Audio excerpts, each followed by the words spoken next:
Amazing job. You captured every single voice that was in my head impeccably well. Thank you. What about us? Heads turned. Skepticism thickened the air. The boomers, he clarified, eyes locked on Brent.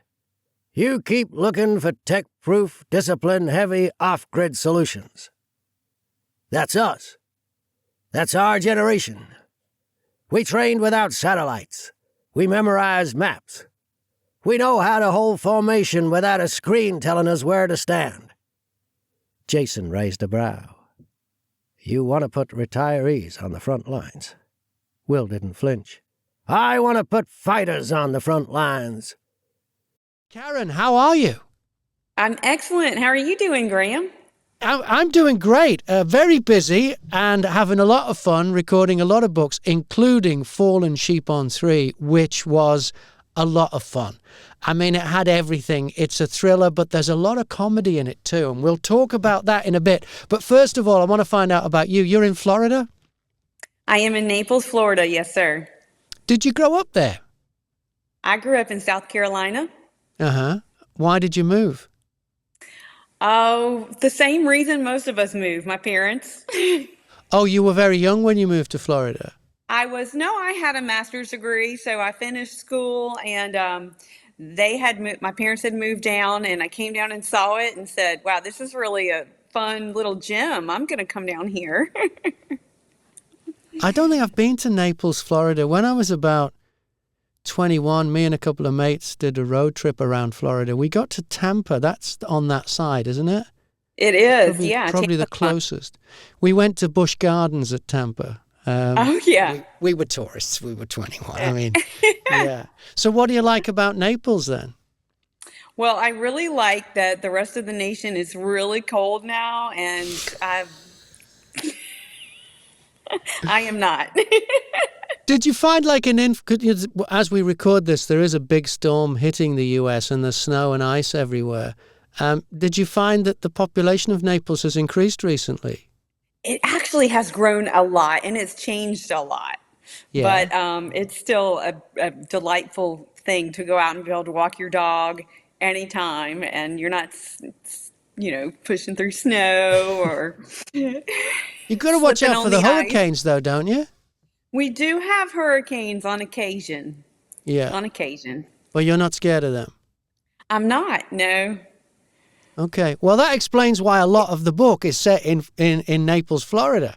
And we will get to that. All of my books are Florida-based, yeah. Oh, are they? Well, I've only done the one, so I don't know. No, but we are doing many more. So, I'm sure I'll get to know Naples quite well then. You will.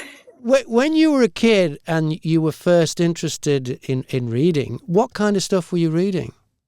I read fiction. Yeah? What kind of stuff? A lot of fiction, a lot of adventure. Huckleberry Finn, Tom Sawyer. Right. I was really into those books. Right. Well, they're excellent books. That's good grounding for an author, isn't it? When did you start writing? My first book was in 23. So I wrote a lot in college and things like that, but I chose the regular path, not the creative world, until here recently. And what made you, make the switch or say, no, I've always wanted to do this, I'm going to do it? I don't know what happened. I just had a kind of a interesting change in my work and said, all right, I think this is a sign from the universe. I'm going to go for it. I'm going to just write now. Yeah.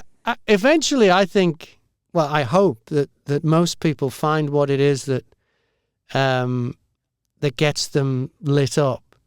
Yeah. And, it's great that you found. I know I was an air conditioning engineer at the age of 27 in Sydney, Australia, and it just struck me that, no, I want to be on the radio. And I came home from work and I said to my wife, I said, I've had the radio on in the van today and I've been listening to the radio a lot and I think I want to do that. And she said, go on then. And that might sound small. I love that.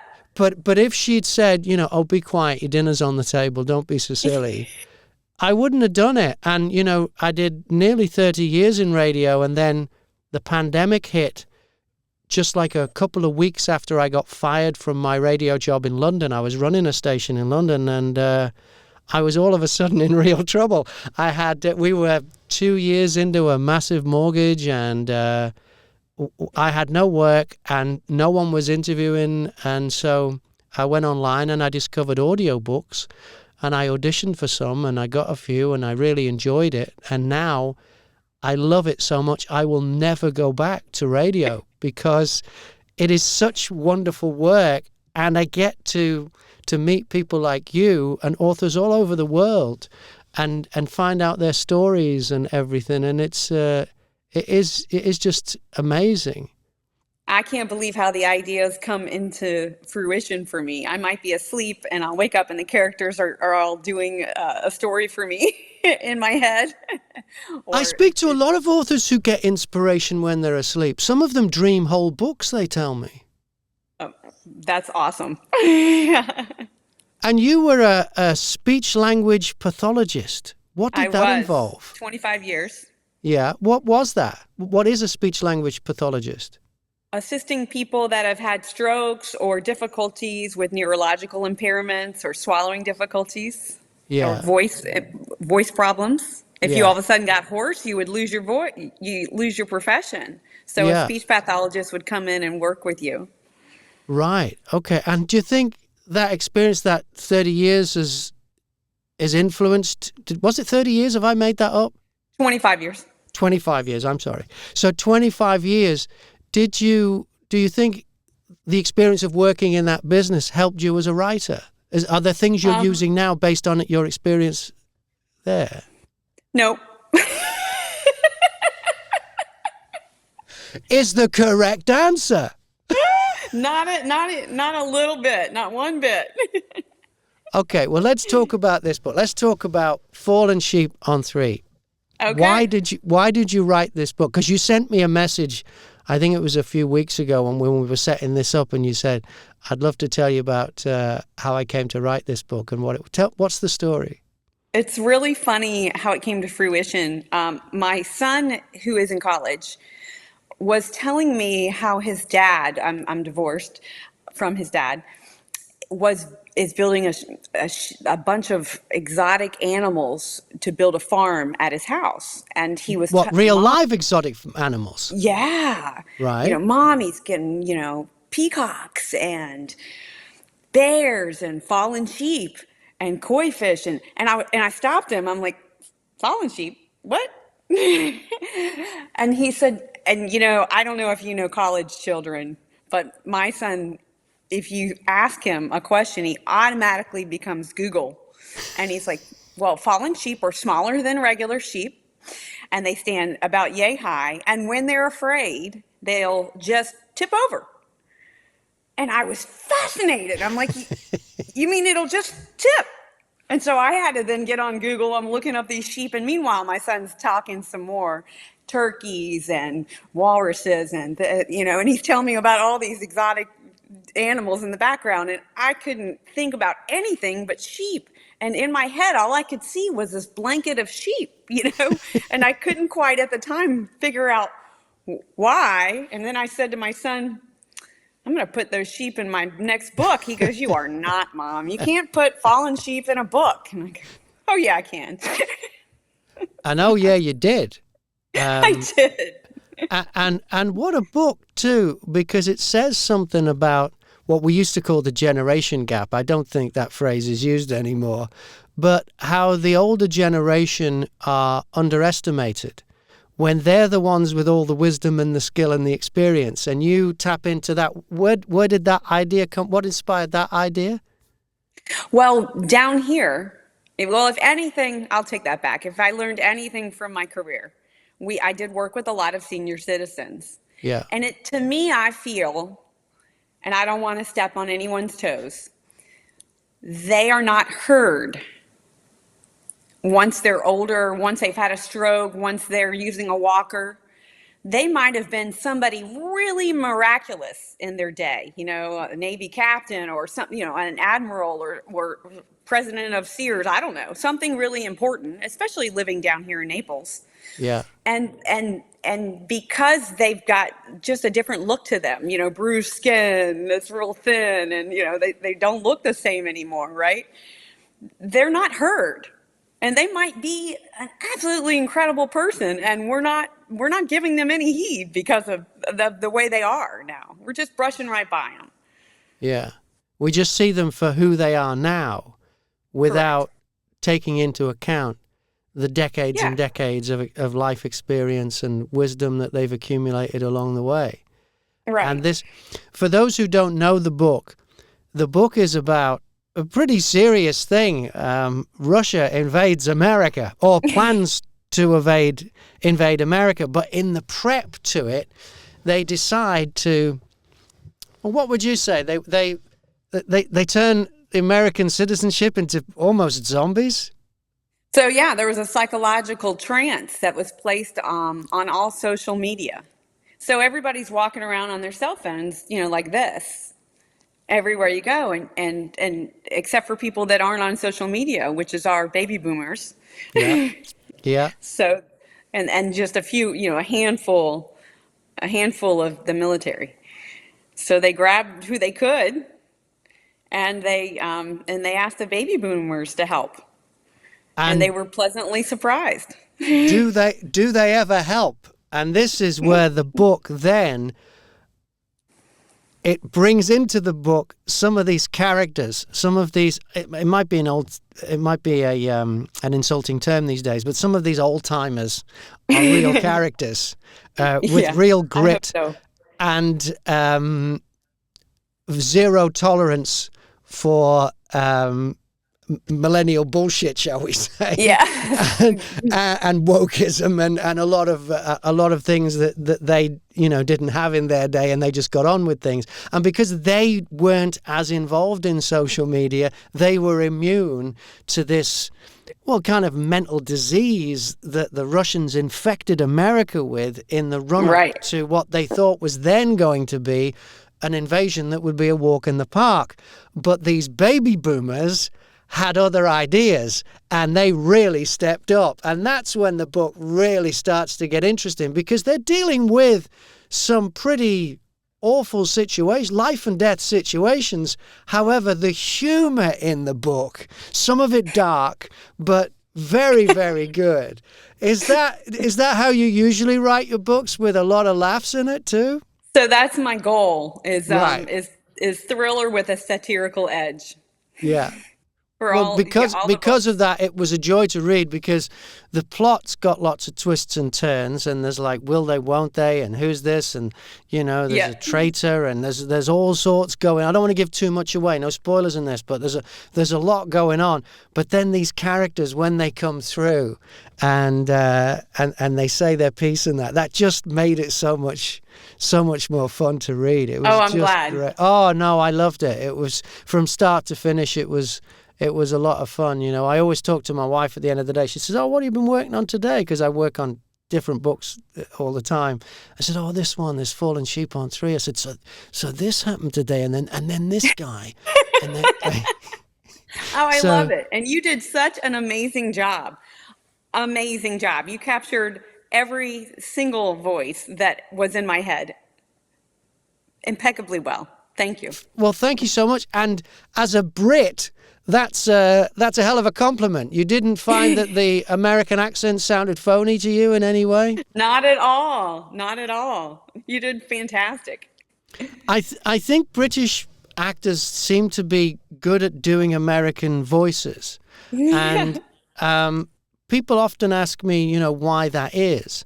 And I have a theory, because I also think that, because I lived in Australia for a little while as well, I also think that Australians are actually the best at being Americans. They're even better than some of the Brits. And the reason I think is that in Britain, we grew up with a lot of American television. We probably watched more American TV growing up than British TV you watched growing up. Oh, wow. I don't know what percentage of TV you watched in America growing up was British, but I'd say it was probably about maybe 10%. I would say here we grew up watching 50% of the TV what we watched was American That's a TV. lot. And certainly American movies, with Hollywood being so dominant. And I think that's why we, as Brits, find it easier to do American accents. And Australians, they get all the Australian TV and the American TV, and they get British TV as well. Oh, they get a lot. Well, that's why I think Australians can do accents very easy, because they're having to tune in from very, very young into different accents to enjoy English shows that are in the English language, but with different accents. That's my theory, but I don't know if it's true. Well, I'm glad I got away with that then. because I always worry, because it's okay, if I was doing like an Iranian accent, I wouldn't be that bothered unless you, the author, were Iranian, and then I'd be bothered. But with you being American, I'm thinking, really, have I done her? Is she Southern enough? Because she's the daughter, and I always do worry about it. Yeah. You did perfect. That is very good. So who do you think the book is for then? Who do you think are the target audience? It sounds a bit commercial, but who do you think would really enjoy this book the most? I feel like I really do feel like our retirees would like it. Yes. Yeah. I did a book a couple of years ago that had a similar kind of vibe to it, not the same. And that one was about some retirees in I'm going to use another expression that's probably outdated, in an old folks home. What's the politically correct way of saying old folks home? Assisted living. Assisted living. They were in an assisted living facility, and they hated it, and they rebelled, and they basically, because they had a lot of money between them that they'd earned in their lifetimes as successful people, businessmen and what have you. They put all their resources together, and they bought the place. And then they decided to make money with it and turned it into a casino. And that was a great idea for a book. And this book reminded me of that, Falen Sheep on 3. And and you're probably wondering, like, you've mentioned the fallen sheep, and I've said that there's baby boomers who they form a military force to repel invading Russians. Can you just explain where the fallen sheep on 3, the sheep that fall over, where they come into this as well? Because that's another good element of the book. They were used in strategy. They helped fight off the Russians. They were very helpful. Yes. And they were not injured during the imagination of myself writing the book. I put that in the copyright because I was like, don't come for me, Environmental Protection Agency. Oh, it's just great. So Falen Sheep on 3 is the name of the book. It's by K.L Moss. It's available now on Audible as an audiobook. There's a link in the description if you're watching this on YouTube. That link there, click that, and that'll take you straight to Audible so you can get it. So what's next for K.L Moss? In the spring, we will have another thriller. Great. And we've got our awesome Audible Graham to read for it, so I'm really excited. Excellent. That one's called Radiance. It's very, very much a thriller for my writing. Sometimes I write and then I'm not real sure what I'm writing, and after I edit it, I'm like, I can't believe I just wrote that. Because I'm a real PG kind of girl. Right. So then I write thriller stuff, and I'm like, oh. Right. Okay. So is this next one going to be a little racy then? Yeah, the next one's a little racy. And then my 5th one will be out in the fall. That one's called Storm. Okay. And how do we find out more about you? I have a website, klmoss.com. I'll put a link to that in the description as well, klmoss.com. Yeah. I'm not too into social media. I know I'm supposed to, but I'm like the biggest introvert. Well, you're a writer, so that probably goes with the territory, doesn't it? Yeah, good. So what's a typical day like for you? Do you have a goal of amount of pages that you have to write in a day, or do you just do it when the muse hits? I'm one of those people, I can't write unless I have the idea. And then once I have the idea, the book comes together rather quickly. And then I need to go back and kind of edit it and perfect it a bit and then send it to the editor, make sure it's good. And, that's the part that takes a little bit of time. So I work out. I'm a big workout fan. So I do yoga and Pilates. So I do my workout and then come home and write a bit. And then I'm petting my dog, if you were wondering what I'm doing, but take care of my dog. So it's a great life. It is a great life, and I can say that because I, at the moment, live the life of an author without writing a word. I'm using authors from all over the world to live this lifestyle of. I like being on my own schedule and being able to do whatever take a break whenever I like, or if I want to work into the night, I'll work into the night. Right. And I think it's much healthier than these strict deadlines that you have for you will stop for lunch at this time and you will go home at this time and you will not see working. Sunlight. Yeah. And I have a dog too, and I walk him 3 times a day, and we have a great time together. That's Rafa. And in about 10 minutes, he'll be coming to bother me for his late night snack because it's 8:30 at night. So it's approaching 8:30 at night here, and 8:30 at night is when he has his snack before we go to bed. Well, Oh, I love it. K.L Moss, it's what's your dog's name? Lulu. Lulu. What is Lulu? What kind of dog is Lulu? She's a golden doodle.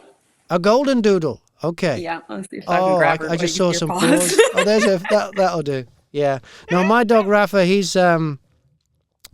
don't even know what he is. He's a Those are rescue. the best. Oh, he's healthy. They're healthy dogs, mutts. Because he's a rescue from the Canary Islands off Spain. So we gave him a Spanish name. So he's Rafa because the soccer team I follow, Liverpool, used to have a manager called Rafa Benitez, and he was Spanish. So we called the dog Rafa, and people look at him and they don't know what he is. And I usually, if I'm out walking and another dog walker says to me, "Oh, what kind of dog is he?" And I say, "He's a Canary Island Rafa Hound Terrier," and I just say it with a straight face, and they go, "Oh, really?" As if they're familiar. Oh, yes, I just saw another one. Yeah, I don't think you did. but anyway. K.L Moss, it was fun talking to you. Continued success, and thank you very much. Check out Falen Sheep on 3. Link in the description. Thank you.